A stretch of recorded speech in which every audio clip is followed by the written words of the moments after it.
दोस्तों, यदि हम मनोविज्ञान के परिचय की बात करते हैं तो सबसे पहले जो प्रश्न पूछा जाता है वो ये है कि सर्वप्रथम मनोविज्ञान शब्द का प्रयोग किसने किया। तो रुडोल्फ गोएकली 1590 ईस्वी में इन्होंने सर्वप्रथम मनोविज्ञान शब्द का प्रयोग किया। इससे पहले क्या है कि जो हमारे दार्शनिक थे वो दर्शन शास्त्र पढ़ा करते थे, उसमें यह सब्जेक्ट हुआ करता था, लेकिन विलियम जेम्स ने इसे दर्शन शास्त्र से अलग किया और इसका नाम मनोविज्ञान रखा। और रुडोल्फ गोएकली कौन थे? जर्मनी के दार्शनिक थे और इन्होंने मनोविज्ञान की सर्वप्रथम पुस्तक साइकोलॉजिया इन्होंने ही लिखी थी। यदि पूछा जाए तो मनोविज्ञान की प्रथम बुक कौन सी थी, तो साइकोलॉजिया।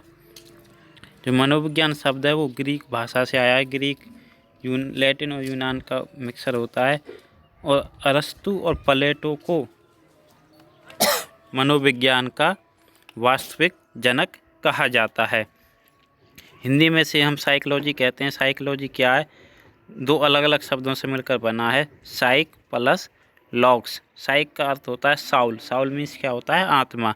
लॉग्स मीन्स टू स्टडी या टू नो, जानना या अध्ययन करना। तो आत्मा का अध्ययन क्या कहलाया? साइकोलॉजी। लेकिन वास्तव में जो प्रचलन में अब है वो आत्मा का अध्ययन नहीं है, उसके बारे में भी हम आगे बात करेंगे।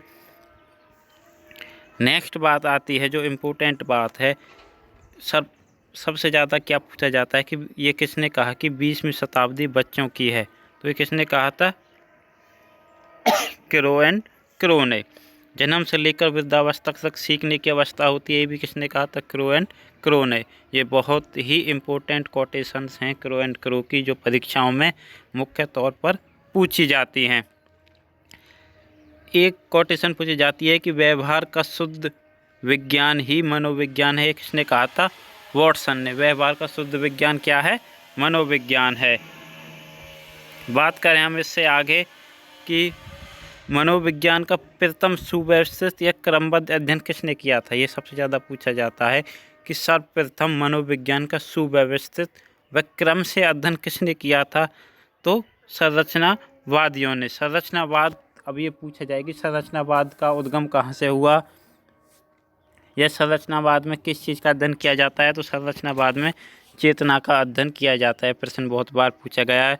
तो जो चेतना के तत्व कितने होते हैं? चेतना के तत्व कौन कौन? 3 तत्व होते हैं। पूछा जाता है कि चेतना के कितने तत्व हैं? 2, 3, 4, 5। तो 3 तत्व होते हैं। कौन कौन से होते हैं ये भी देख लो, क्योंकि कई बार ये भी पूछ लिया जाता है कि निम्न में से कौन सा चेतना का तत्व नहीं है। तो चेतना के 3 तत्व होते हैं, संवेदना, भाव और प्रतिमा।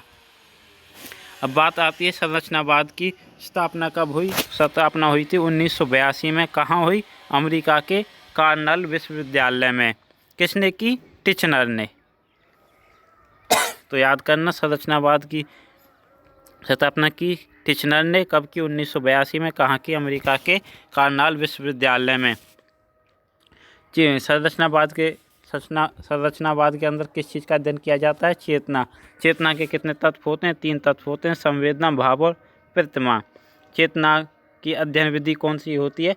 अंतर्दर्शन विधि। मोस्ट इम्पोर्टेंट है।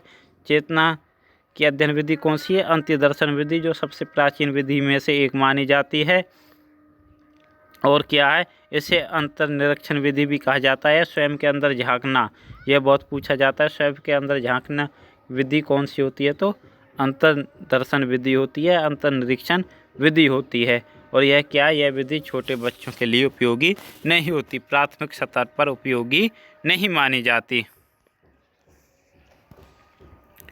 नेक्स्ट पॉइंट है मनोविज्ञान की प्रथम प्रयोगशाला 1879 में स्थापित की गई थी, जर्मनी के लिपजिंग शहर में कार्ल मार्क्स विश्वविद्यालय में। पहले पूछा जाता था कि मनोविज्ञान की प्रथम प्रयोगशाला कब स्थापित की गई, तो 1879 में। फिर पूछा जाने लगा कि कहाँ स्थापित की गई, तो जर्मनी के लिपजिंग शहर में। अब पूछा जाता है कौन से विश्वविद्यालय में? कार्ल मार्क्स विश्वविद्यालय में। किसने की?